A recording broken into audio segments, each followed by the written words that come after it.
Innal hamdalillah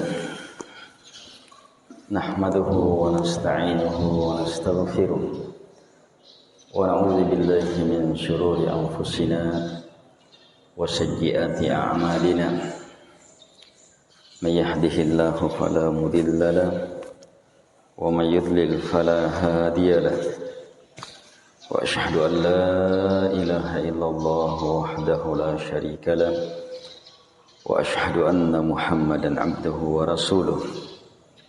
Ya ayyuhalladzina amanu taqullaha haqqa tuqatih wa la tamutunna illa wa antum muslimun.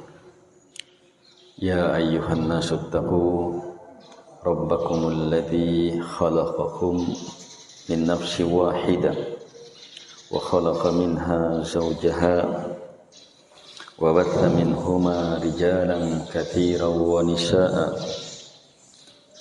واتقوا الله الذي تساءلون به والأرحام إن الله كان عليكم رقيبا يا أيها الذين آمنوا اتقوا الله وقولوا قولا سديدا يصلح لكم أعمالكم ويغفر لكم ذنوبكم ومن يطع الله ورسوله فقد فاز فوزا عظيما أما بعد فإن أصدق الحديث كتاب الله وخير الهدي هدي محمد صلى الله عليه وعلى آله وسلم وشر الأمور محدثاتها وكل محدثة بدعة وكل بدعة ضلالة وكل ضلالة في النار. Allahumma ma asbaha bi min ni'mah aw bi ahadin min khalqik faminka wahdaka la syarika lak falakal hamd wa lakas syukur. Kaum muslimin dan muslimat, al-ikhwah wal akhwat rahimakumullah. Kita bersyukur kepada Allah Subhanahu wa taala atas beragam nikmat, berbagai kebaikan yang Allah Subhanahu wa taala limpahkan kepada kita. Saat ini kita berada dalam kebaikan besar, kemuliaan yang teramat agung, berada dalam majelis ilmu yang sebelumnya Allah anugerahi kepada kita beragam nikmat, nikmat tidur, nikmat hidup, nikmat sholat, nikmat ibadah, ada nikmat keluarga, nikmat kesehatan. Seluruhnya adalah perkara yang menuntut kesyukuran dan yakin hanya dengan mensyukuri nikmat, nikmat itu terjaga.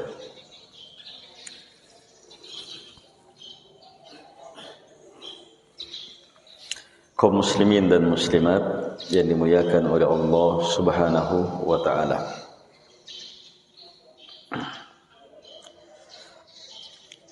Kita seluruhnya memahami bahwa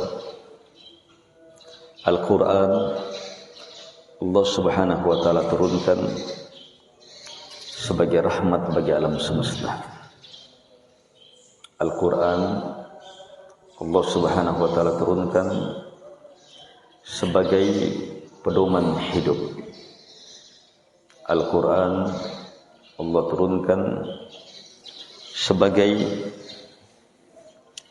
nur, cahaya dalam kehidupan.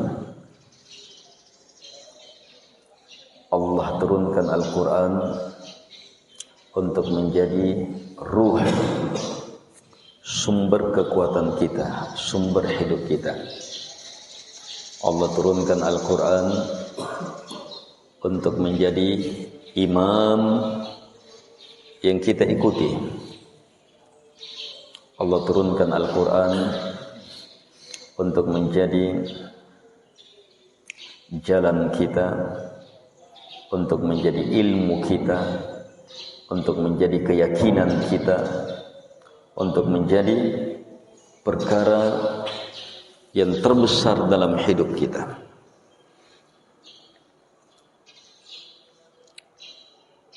Kalau kita paham perkara ini, maka tinggal kita lihat bagaimana kita saat ini. Bagaimana kita saat ini? Apakah betul-betul telah menjadikan Al-Quran sebagai cahaya, telah menjadikan Al-Quran sebagai pedoman hidup? Apakah Al-Quran betul-betul sudah menjadi ruh dalam kehidupan kita atau belum? Ini yang perlu menjadi pertanyaan dan PR bagi kita setiap hari,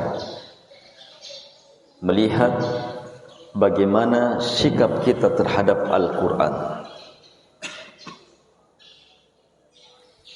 Rasulullah sallallahu alaihi wa ala alihi wasallam bersabda,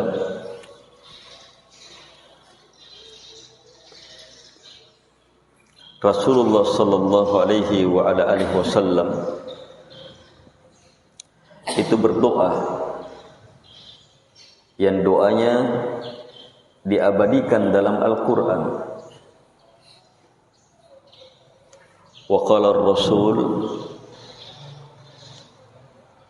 Rabbi inna qaumi ittakhadhu hadzal qur'ana mahjura. Rasul itu berkata,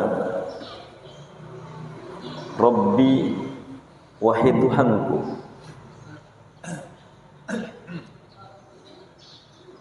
inna qaumi, sungguh kaumku,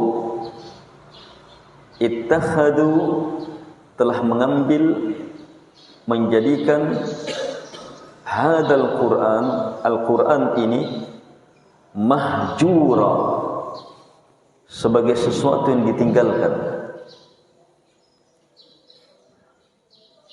Ini di zaman Nabi. Nabi berdoa dengan doa ini. Ada yang menjadikan Al-Quran mahjura, sesuatu yang ditinggalkan. Terus bagaimana lagi di zaman sekarang?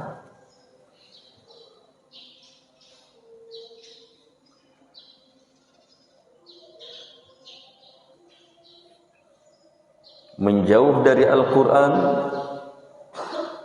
artinya kita menjauh dari hidayah. Menjauh dari Al-Quran berarti kita menjauh dari jalan yang lurus. Menjauh dari Al-Quran berarti kita menjauh dari pedoman hidup. Menjauh dari Al-Quran berarti kita menjauh dari rahmat.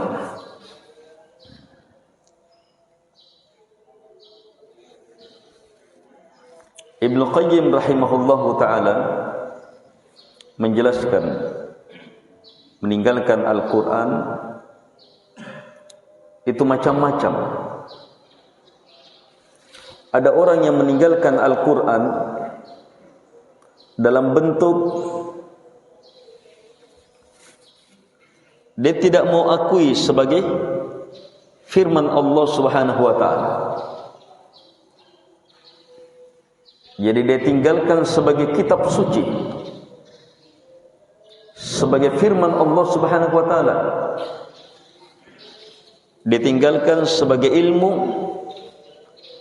yang turun sebagai wahyu. Maka yang seperti ini hukumnya kafir. Dia tinggalkan Al-Quran dalam bentuk seperti ini. Ada yang meninggalkan Al-Quran dalam bacaan. Dia yakini Al-Quran kitab suci. wahyu dari Allah, kalamnya Allah Subhanahu wa taala. Tapi tidak baca. Dia tidak baca.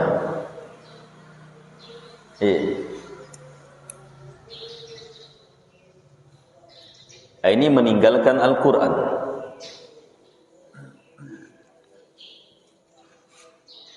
Ada juga orang meninggalkan Al-Quran, dia baca, tetapi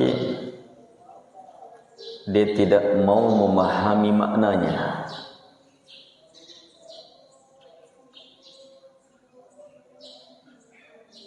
Apa batuan nantu suraya, apa batuan nantu ayat, tidak ada perhatian di situ.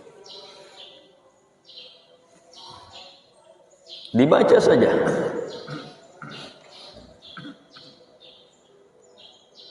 Ini meninggalkan Al-Quran juga.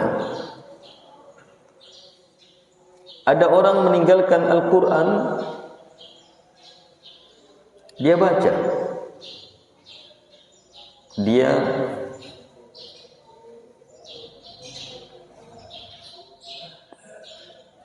pahami maknanya, dia pelajari kandungannya, tetapi dia termasuk orang yang meninggalkan Al-Quran karena dia baca, dia pelajari bukan untuk mendekatkan diri kepada Allah Subhanahu wa taala, bukan untuk mencari keridhaan Allah Subhanahu wa taala, tapi untuk mau dianggap sebagai qari.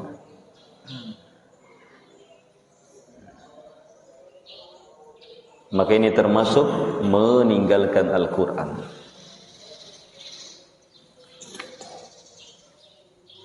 Ada juga meninggalkan Al-Quran dalam bentuk dia tidak menjadikan hukum, sumber hukumnya, kekuatan hukumnya, yang dengannya dia berfikir, yang dengannya dia bertindak. Al-Quran hanya jadi apa? Bacaan saja.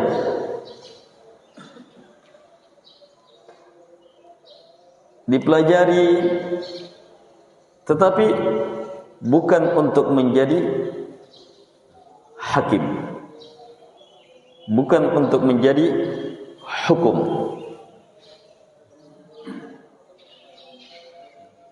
Padahal Al-Quran turun menjadi muhaimin. Itu nama dari nama Al-Quran, muhaimin. Muhaimin artinya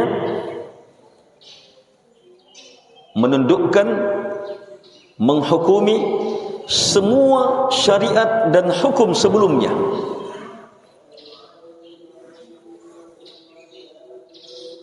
Hukumnya Nabi dan Rasul sebelumnya itu wahyu, tapi Al-Quran turun mengatur semua itu. Kalau Al-Quran benarkan, maka boleh. Kalau Al-Quran larang, maka tidak boleh. Sebab Al-Quran turun jadi muhaimin.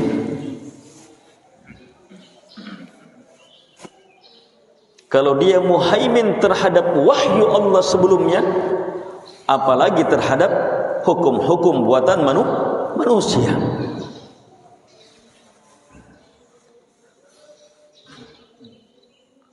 Apalagi terhadap mungkin adat-adat, kebiasaan yang keluar dari petunjuk Al-Quran.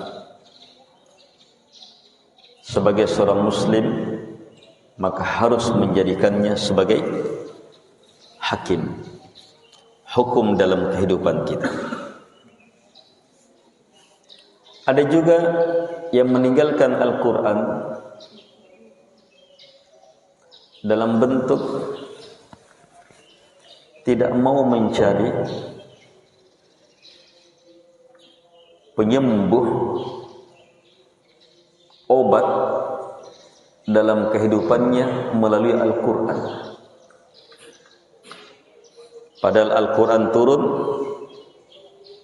sebagai syifa, penyembuh, obat badan, obat hati, obat permasalahan hidup kita. Banyaknya masalah, orang kesana kemari supaya tuntas masalahnya. Kenapa tidak baca Al-Quran? Cari di situ petunjuknya.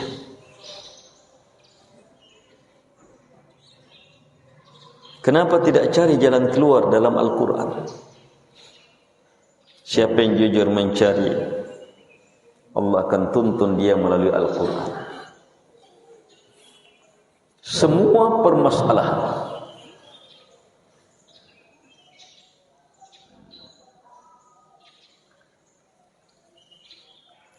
ada juga yang menjadikan Al-Quran sesuatu yang ditinggalkan dalam bentuk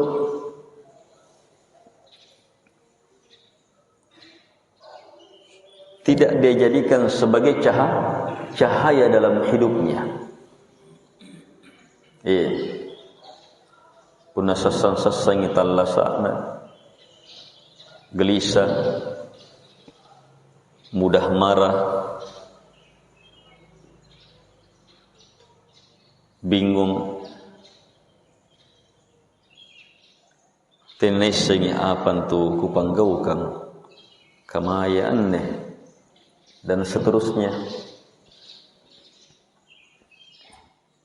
Dia tidak menjadikan Al-Quran sebagai cahaya, padahal dia cahaya terbesar dalam kehidupan.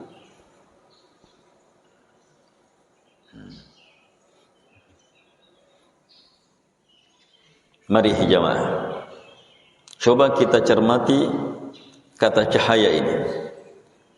Al-Quran nur, bahkan Allah bilang nurun ala nur, cahaya di atas cahaya. Apa itu cahaya? Nah, sesuatu kalau tidak ada sassangi, kalau tidak ada cahaya sassangi, gelap. Ayo, kalau orang dalam gelap apa? Malak-malak. Apa itu? Inayan itu. Kalau ada cahaya, tenang. Saya pernah mati lampu tahu ah? Susahnya orang. Begitu menyala, agorasi, bahagia. Yang tidak teriak tetap hatinya, alhamdulillah. Sebab cahaya itu memberi kita dalam kegelapan, gelap. Di laut, dalam kegelapan lautan, tidak ada cahaya sudah di perahu, tapi masih bisa jalan. Dari jauh kita lihat cahaya, sudah bahagia di luar itu. Berarti dekat pulau sudah. Itu cahaya itu. Apakah Al-Quran sudah seperti itu? Membahagiakan kita saat kita baca.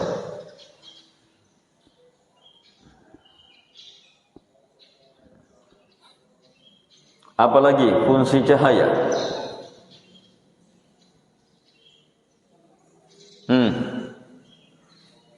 Cahaya menerangi sekelilingnya.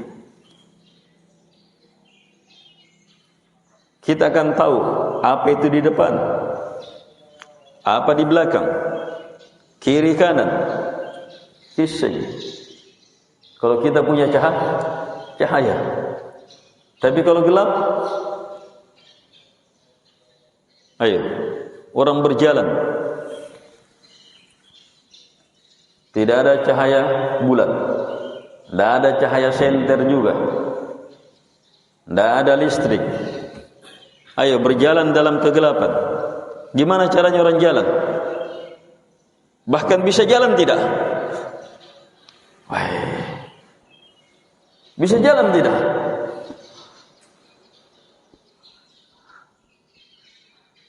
Dalam kegelapan bisa jalan tidak? Kalau orang paksakan jalan, meraba-raba. Meraba-raba. Punya niat kongkong, ada anjing menggonggong, kamain juga. Kalau tak paksa lari, sudah. Tidak tahu sudah apa yang dia tabrak, apa yang dia hantam. Boleh jadi saat lari tertusuk mati, saat lari masuk jurang.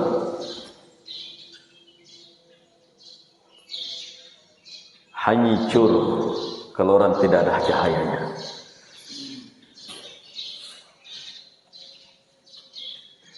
Dia tidak tahu apa sekelilingnya. Begitu ada cahaya, ini lowongan nih, ada ini nih, ada bahaya, ada di sini nih. Si anu pada ini, ini musuh, ini lawan. Orang tahu jalan kalau ada cahaya. Ayo jemaah, Al-Quran sudah jadi cahaya yang dengannya kita bisa melihat siapa teman, siapa kawan. Ini jalan atau bukan jalan.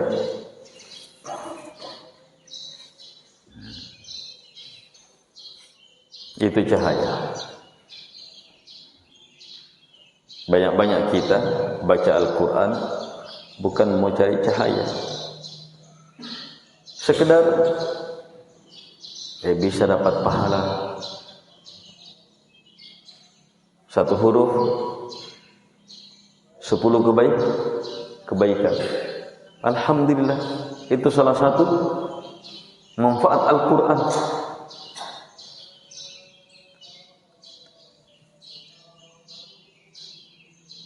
Tetapi yang utama adalah bagaimana Al-Quran jadi pedoman hidup, jadi cahaya dalam kehidupan.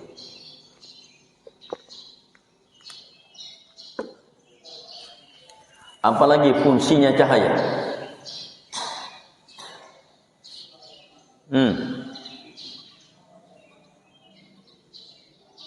Fungsi cahaya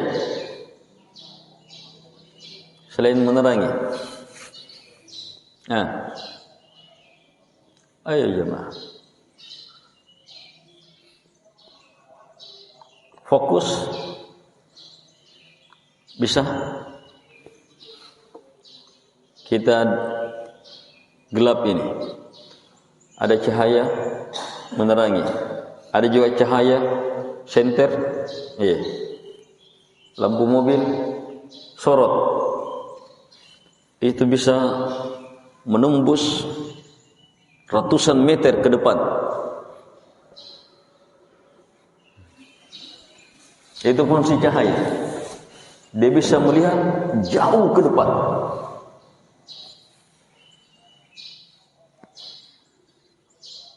Al-Quran seperti itu. Kita mau merancang bagaimana kehidupan kita ke depan, itu Al-Quran petunjuknya.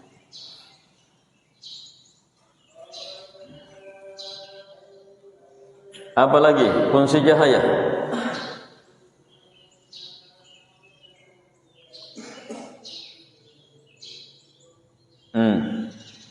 Cahaya indah. Cahaya indah. Kalau ada rumah, ada lampunya, apa jentuh? Suasana rumah hantu. Tapi dikasih lampu, lampunya banyak lagi, gak gana tawanun. Orang bahagia melihatnya. Al-Quran itu keindahan kehidupan. Indah itu hidup bersama Al-Quran. Apalagi fungsi cahaya? Apakah malla-malla? Hah? Cahaya berfungsi seperti itu? Kalau ronda orang, kalau ronda orang,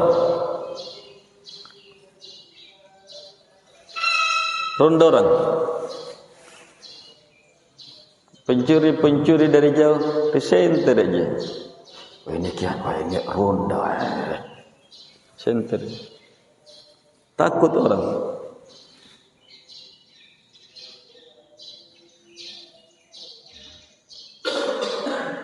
Cahaya itu mempertakuti.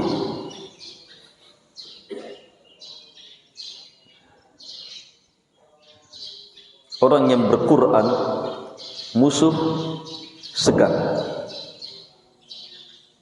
Musuh segan. Mau punya wibawa, miliki Quran.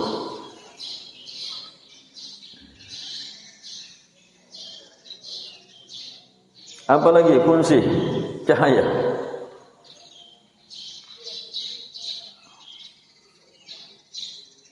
Sesuatu yang dengannya hidup.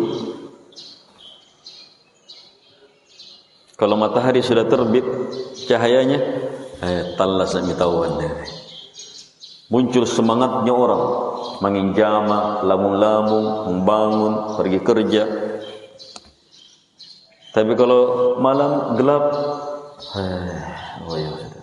mau tidur, mau istirahat. Itu sifat malam memang. Cahaya itu apa?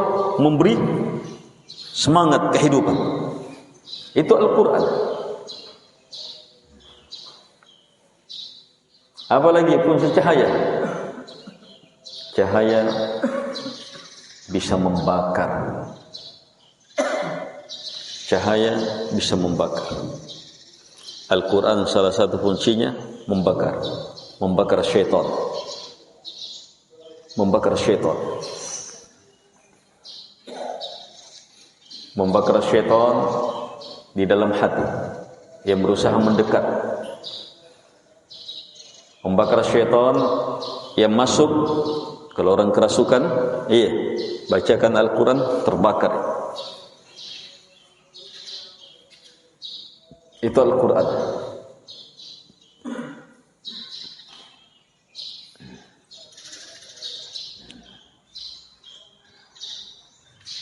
Teramat banyak fungsi, manfaat dan kebaikan Al-Quran. Sangat banyak, teramat luas. Yang jadi masalah, kita ini sudah bisa memfungsikan, menjadikan Al-Quran seperti itu tidak dalam hidup kita. Di sini masalahnya. Jangan bilang, nangkes, sekolahku rendah, SD aja. Bilal bin Rabah tenas sekolah. Bilal tenas sekolah. Banyak sahabat Nabi budak-budak sebelumnya. Tapi bisa jadi apa? Orang yang paling hebat cahayanya.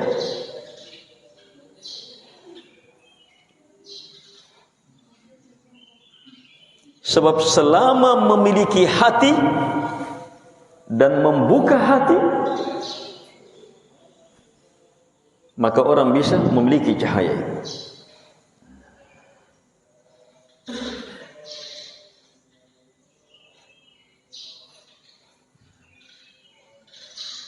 Gimana hati mau terbuka? Hati harus betul-betul membesarkan Al-Quran. Kalau hati besarkan Al-Quran,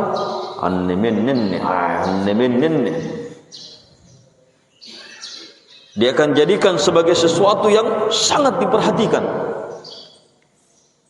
Tian sambarangan itu kalau sudah membesarkan Al-Quran, kemudian dia baca, ilmu-ilmu yang masuk itu jadi perkara besar.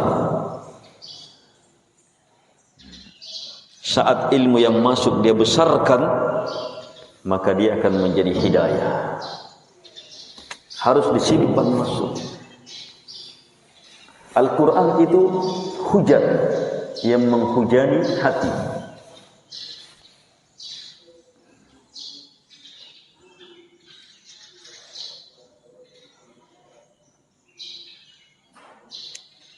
Hujan jamaah kalau tidak tersimpan di dalam bumi, maka bumi kering. Tumbuh-tumbuhan kering, mati. Orang sekitarnya, hewan-hewan, ayo tinggalkan tempat itu, mati kalau di sini. Seperti itu juga hati yang terima Al-Quran. Kalau dia terima Al-Quran, maka hatinya akan subur, hatinya akan hidup, akan keluar ucapan yang baik, perbuatan yang baik, keluar hasilnya, buahnya, dia nikmati dan dinikmati oleh orang lain. Tapi kalau tidak ada Al-Quran, seperti hujan yang turun di daerah yang sering longsor. Turun hujan, air tidak tersimpan, langsung mengalir. Tanah tidak dapat manfaat sebab air tidak tersimpan. Orang sekelilingnya apa? Banjir. Seperti itu kondisi hati yang sampai kepadanya Al-Quran, kemudian dia tidak terima, maka hatinya akan kering, fikirannya akan rusak. Lahir akhirnya apa? Tindakan-tindakan rusak dan merusak.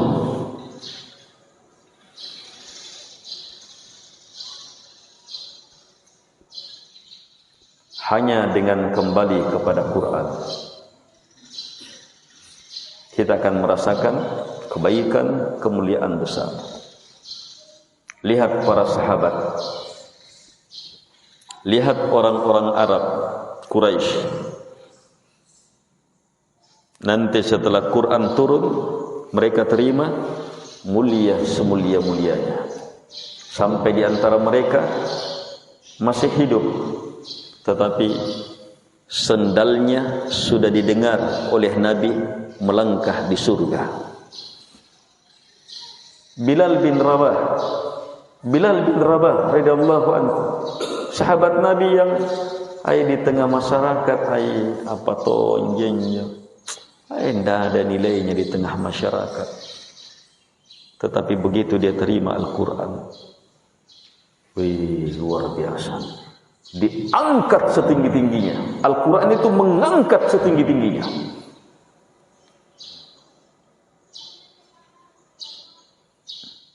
Bukan kedudukan, bukan jabatan, bukan harta yang akan mengangkat kita, tapi Quran. Quran kita miliki, kita hafal, kita yakini. Jadikan cahaya, jadikan pedoman hidup, menjadi air yang terus menyirami hati, menjadi ilmu kita, menjadi keyakinan kita, menjadi pandangan kita, menjadi pendengaran kita. Al-Quran menjadi langkah kita. Ini meninggal, Al-Quran akan menemaninya di alam barzah. Ada gangguan di alam barzah, Al-Quran akan menahannya. Di akhirat, manusia yang terbaik, termulia, paling selamat dan paling tinggi kedudukannya adalah manusia yang berquran, paling tinggi bacaannya. Makanya orang yang masuk di dalam Al-Quran, Allah suruh dalam sebuah hadis, Iqra warqah, disuruh baca. Dia baca satu ayat, naik lagi satu tingkatan di surga. Dan jangan bilang satu tingkatan di surga itu seperti naik tangga. Satu tingkatan di surga itu bisa seperti langit dan bumi. Bisa seperti langit dan bumi perbedaannya.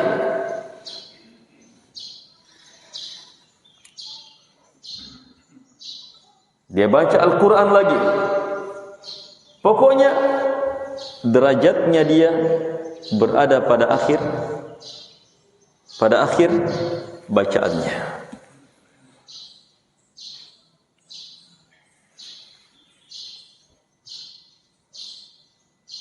Harus terus bersama Al-Quran.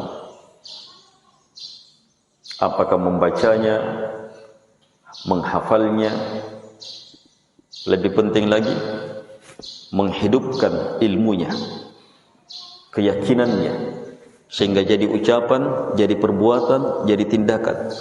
Kenapa kamu lakukan itu? Allah bilang seperti ini. Berarti apa? Perbuatannya adalah Al-Quran. Nah, itu dia yang dicari.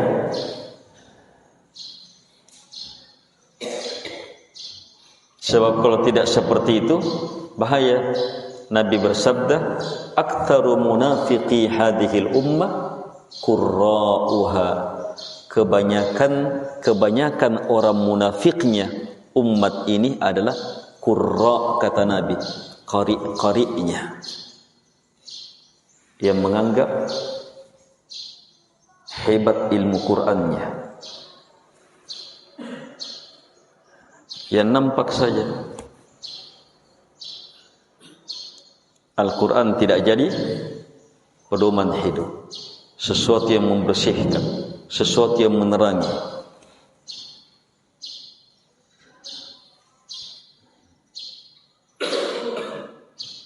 Coba lihat sekeliling kita. Coba lihat sekeliling kita. Wih, terang sudah. Gimana perasaan melihat terang itu? Dengan perasaan saat malam. Itu beda. Seperti itu kalau ada cahaya Al-Quran. Ada cahaya Quran itu longgar.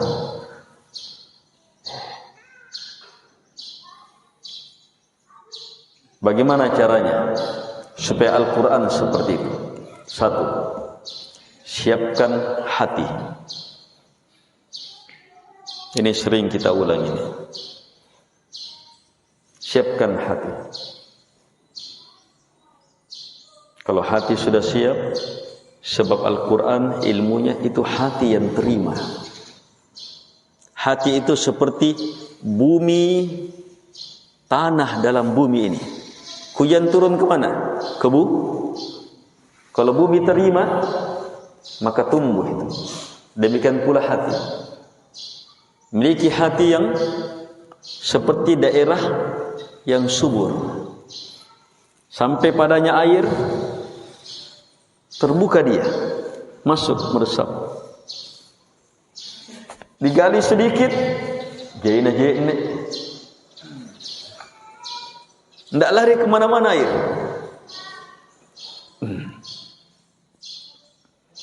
Miliki hati. Dia dengar Al-Quran, dia baca Al-Quran, langsung dia tangkap itu ilmu. Dia tanamkan dalam dirinya. Sebentar ilmu itu dia ulangi lagi, semakin dia tanamkan. Sebentar ilmu itu dia jaga lagi, dia tanam, terjaga terus.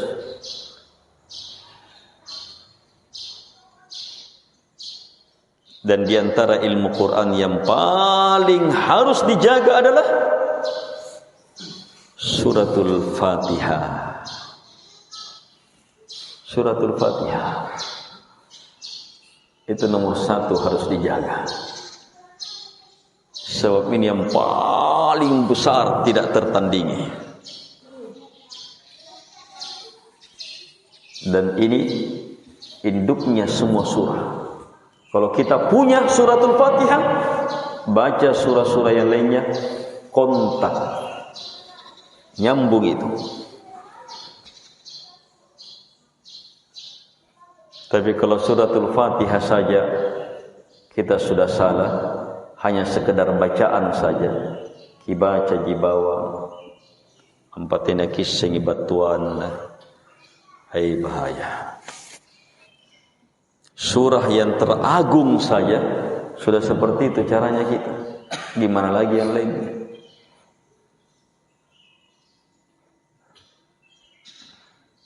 Ada kadang orang semangat sekali Nah kemai mangya boya baca-baca. Dikasih baca-baca sama orang, dan min baca-bacayan ni air de sannanan porenan ni karasanan anunnan air. Tidak ada bacaan mengalahkan suratul Fatihah. Bahkan bacaan semua nabi dan rasul itu tidak bisa. Suratul Fatihah tidak pernah diturunkan dalam kitab sebelumnya, khusus dalam Quran. Nabi mengatakannya apa? Al-Quranul Azim. Nabi bilang suratul Fatihah itu Al-Quran bacaan azim, sangat besar, paling besar. Tidak ada yang kalahkan. Coba jamaah, coba hidup lebih dekat dengan suratul Fatihah. Hidup lebih dekat dengan suratul Fatihah. Gimana caranya? Bacaannya bagus. Dia pelajari cara bacanya. Terus arti-artinya dia pahami, dia yakini. Terus kedalaman maknanya, dia ikuti tafsirnya, pelajarannya, sehingga semakin luas. Terus dia cintai suratul Fatihah. Terus dia kokohkan keyakinannya. Setiap dia baca suratul Fatihah, semakin yakin bahwa alhamdulillahi Rabbil Alamin. Semakin yakin Allah Ar-Rahman Ar-Rahim. Semakin yakin Maliki Yaumiddin. Saat dia baca Iyyaka na'budu wa iyyaka nasta'in, semakin kuat di situ. Hanya kepadamu ya Allah kami beribadah, tidak kepada selainmu. Dan hanya kepadamu kami minta pertolongan, tidak kepada selainmu. Setiap dia baca itu, solatnya tambah ikhlas, tambah berpasrah kepada Allah. Kehidupan rumah tangganya tambah ikhlas, tambah berpasrah kepada Allah. Setiap dia baca itu saja diulang terus. Hebatnya lagi, ini istimewanya suratul Fatihah, ada ihdinas siratal mustaqim. Berilah kami hidayah supaya di atas jalan yang lurus. Siratal ladzina an'amta alaihim, jalannya orang yang engkau telah beri nikmat. Ghairil maghdubi alaihim waladdallin, bukan jalannya mereka yang dimurkai, bukan pula jalannya mereka yang sesat. Kita minta supaya di atas jalan yang lurus, jalan nikmat, dan minta supaya diselamatkan dari semua jalan yang menyimpang, yang kembali kepada dua sifat utama, dimurkai dan tersesat. Kita minta diselamatkan. Ini doa turun dengan firman Allah, walil abdi ma sa'al, untuk hamba apa yang dia minta. Doa An-Nas Samikirasai. Ini doa jelas sudah kita dapat. Hanya bersamaan dengan itu jamaah, banyak-banyak kita baca suratul Fatihah, tapi tena kepala doang. Kita baca ihdinas siratal mustaqim sebagai bacaan, bukan sebagai doa. Kalau doa itu apa? Apalagi tahu, kodong-kodongi, merengek betul. Kita baca ihdinas siratal mustaqim seperti itu tidak? Nah, di situ masalahnya kita.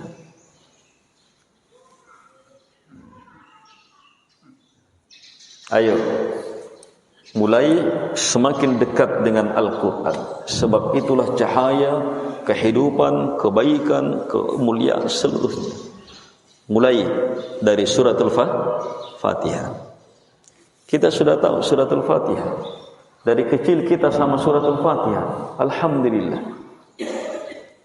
Tapi tingkatkan ya, ayo tingkatkan hubungan. Perhebat hubungan bersama suratul Fatihah. Permantap bersama suratul Fatihah. Supaya apa? Supaya kita memiliki sumber Al-Quran, kekuatan Al-Quran, kedahsyatan Al-Quran. Itu ada dalam surat Al-Fatihah. Minimal ini. Kalau orang baca Alhamdulillahi Rabbil Alamin, maka di situ semakin dia cintai Allah. Kalau dilanjutkan dengan Ar-Rahmanir Rahim, maka di situ semakin mengharap kepada Allah. Tidak ada dalam kamus hidupnya menyerah, sebab dia yakin Allah Ar-Rahman Ar-Rahim. Terus penuh harap. Saat dia baca Maliki Yaumiddin, penguasa hari pembalasan, muncul takutnya hanya kepada Allah, muncul keimanannya terhadap hari kebangkitan. Dengan cinta, harapan dan takut dia satukan dalam 3 ayat ini.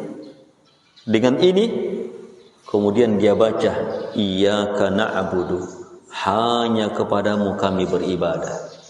Ketemu.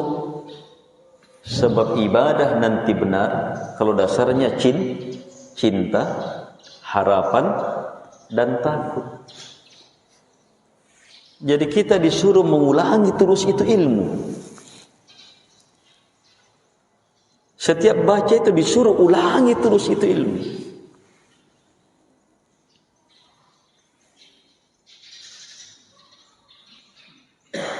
Bahwa saya sholat, saya berpuasa, saya bersedekah, saya membangun masjid, membangun pesantren, membangun sekolah, saya haji, saya umrah, saya bersilaturahim, saya membaca Al-Quran, saya jujur, saya amanah, apapun amalan. Semakin sering kita baca Al-Quran, Al-Fatihah, maka apa? Amalan kita semakin karena mencintai Allah, semakin karena mengharap kepadanya, semakin karena takut kepadanya. Sebab ini 3 rukun ibadah. Makanya setelah ini baru apa? Iyyaka na'budu wa iyyaka nasta'in. Tidak bisa langsung Allahu Akbar, a'udzubillahi minasyaitonir. Bismillahirrahmanirrahim. Iyyaka na'budu wa iyyaka nasta'in. Tidak bisa. Atau mau langsung pokoknya minta doanya saja. Ihdinas siratal mustaqim. Supaya langsung dapat. Tidak dapat. Itu doa dibaca setelah dibaca awalnya. Di situ rahasia doa. Yaitu suratul Fatihah. Kalau mau tahu cara berdoa paling pasti diterima, ikuti metodenya suratul Fatihah. Memuji Allah dulu, mencintainya, mengharap, takut. Kemudian dia nyatakan tauhidnya, ibadahnya hanya kepada Allah. Kemudian pasrah hanya kepada Allah. Setelah itu baru berdoa, pasti diterima.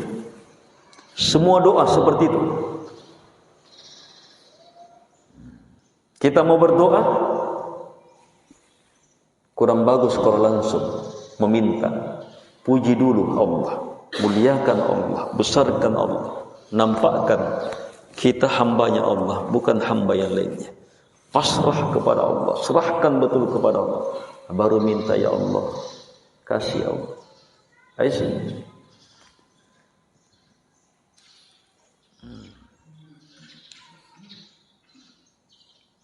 Ihdina, doanya apa lagi? Ihdinas siratal mustaqim, beri kami hidayah. Itu doa apa itu? Semua kebaikan sudah ada di situ. Mau minta ilmu, ada di situ. Minta supaya sholatnya semakin mantap, ada di situ. Semuanya ada di situ. Minta keluarganya bahagia, itu siratal mustaqim itu. Tinggal kita arahkan maknanya kemana. Semuanya ada dalam as-siratal mustaqim.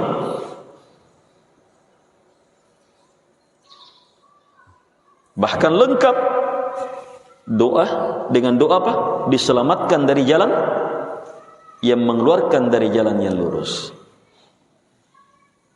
Susah-susah hidupnya, baca saja suratul Fatihah, permantap doanya. 1 kali 2 kali baca hilang itu.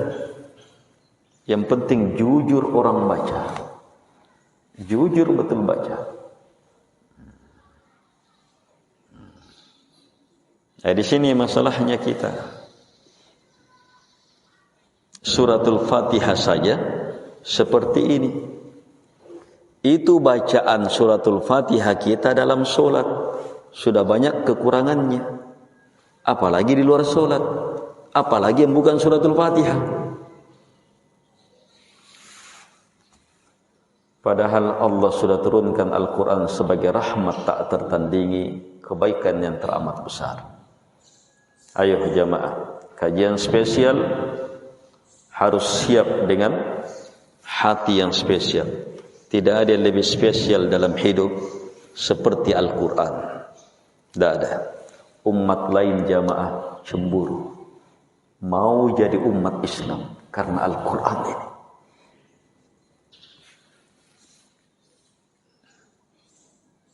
Ayo jangan sia-siakan hidup kita bersama Quran. Kalau kita bisa bersama Quran, luar biasa. Lebih luar biasa lagi kalau apa?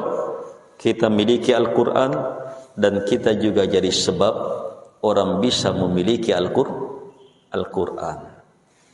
Wih, luar biasa. Tidak ada lagi lebih baik dari itu. Khairukum man ta'allama Al-Quran wa 'allama. Yang paling baiknya kalian adalah yang mempelajari Al-Quran untuk dirinya, wa 'allama, dan diajarkan juga supaya orang lain dapat. Dan lebih baik dari itu. Itu yang paling baik sudah. Tinggal siapa yang paling banyak ilmunya, siapa yang paling banyak pengajarannya. Dan untuk ke situ perlu pengorbanan, perlu perjuangan, perlu keikhlasan. Ini jemaah, semoga Allah Subhanahu wa taala senantiasa menuntun kita, menguatkan kita, mengokohkan kita di atas Islam sebagai hamba Allah, sebagai umat Muhammad sallallahu alaihi wasallam, dan di atas Al-Qur'an. Semoga Allah Subhanahu wa taala senantiasa memberi hidayah, cahaya, kekuatan kepada kita dalam hidup bersama Al-Qur'an. Semoga kedekatan kita dengan Quran semakin bertambah sampai malakul maut datang menjemput kita. Amin ya arhamar rahimin. Allahumma inna nas'aluka bi anna lakal hamd, la ilaha illa antal mannan, badi'us samawati wal ard, ya dzal jalali wal ikram, ya hayyu ya qayyum. Antarzuqana ilman nafi'a wa amalan mutaqabbala wa qalban khashi'a wa da'watan mustajabah wa rizqan thayyiban. Allahumma inna nas'aluka bi anna lakal hamd, la ilaha illa antal mannan, badi'us samawati wal ard, ya dzal qur'ana rabi'a qulubina wa nura sudurina wa jalaa ahzanina wa dhahaba wa ghumumina wa humumina, innaka antas sami'ul alim wal jawadul karim. Wa sallallahu ala Muhammad wa ala alihi wa sahbihi wa sallam tasliman katsira. Wa akhiru da'wana anil hamdulillahi rabbil alamin. Assalamualaikum warahmatullahi wabarakatuh.